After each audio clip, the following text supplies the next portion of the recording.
momento, passa por sua maior fragilidade em pelo menos 80 anos. É um momento de muita fragilidade. Porque a Rússia está em guerra e a Venezuela caiu. Se Cuba estava já passando por desabastecimento de combustível, sem a Venezuela, isso tende a piorar. E é também um alvo do próprio Marco Rubio, né? Então, a política externa do Donald Trump visa as Américas e um outro ponto que talvez seja o maior ponto de pressão no mundo, que se chama Taiwan. Taiwan... Pode falar. Pode terminar, já pergunto. Não, porque Taiwan é o maior ponto de pressão no mundo. Uhum. Então, eu coloco que essa nova doutrina Trump, ela é muito regionalista, com 2 exceções. Israel e Taiwan. São as 2 exceções americanas dentro dessa...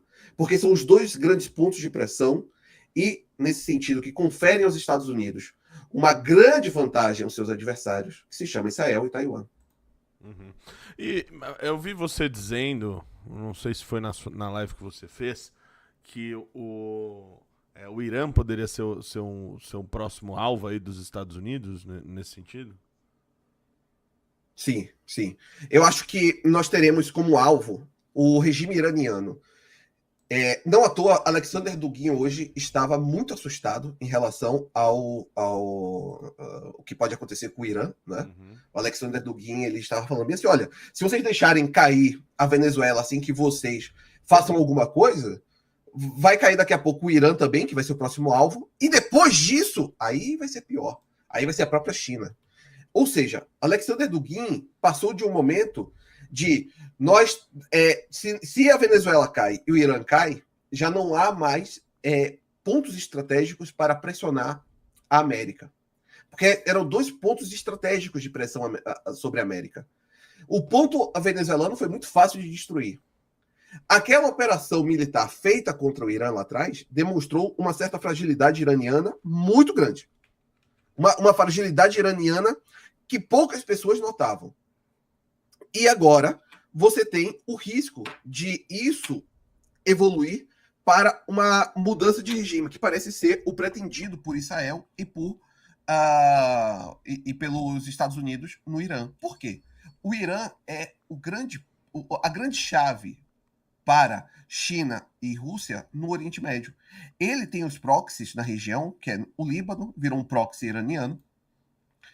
E olha que o Líbano era um ponto de grande fervor cultural, né? E também financeiro. Mas o Líbano se tornou um proxy, o Iêmen se tornou um proxy, e isso é utilizado para atacar Israel. Logo, eu acredito que se tem um próximo grande alvo, se chama Irã. O caso cubano, eu acredito que Cuba vai cair de Maduro, fazendo trocadilho. Um trocadalho do... Eu ouvi muito esse daí hoje. Bom, caiu de Maduro, hein? Orlando, deixa eu ver aqui se você consegue escutar agora Peraí. Pra cá.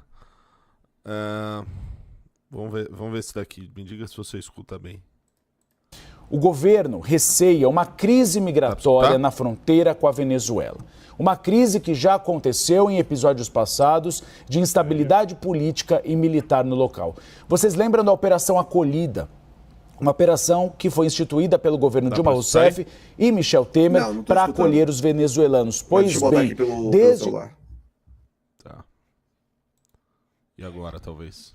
Começaram as ameaças de Donald Trump, o ministro José Múcio Monteiro mantém um destacamento militar na fronteira. Eu conversei hoje de manhã com o ministro da Defesa.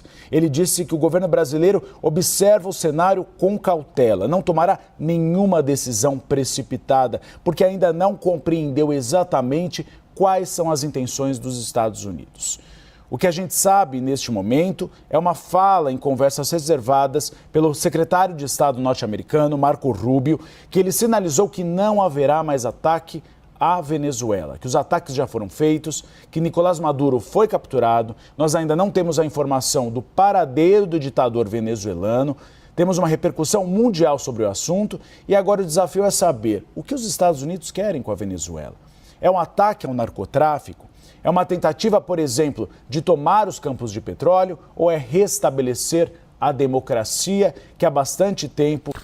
Esse trecho aqui eu achei curioso, porque fala do ministro da Defesa, né, e do Itamaraty em geral, que, respondendo aí à CNN, eles estariam, de certa maneira, preocupados ali com a possível crise migratória em Venezuela, Pacaraima, né? Algo que eles resolveram olhar agora, que pode ser que tenha um problema ali ocorrendo ali naquela região, pode ser que acabe entrando alguns venezuelanos, né? Mas enfim, agora aí parece que virou um problema. Quando o Maduro cai, a crise migratória, eu acho que é o contrário, né?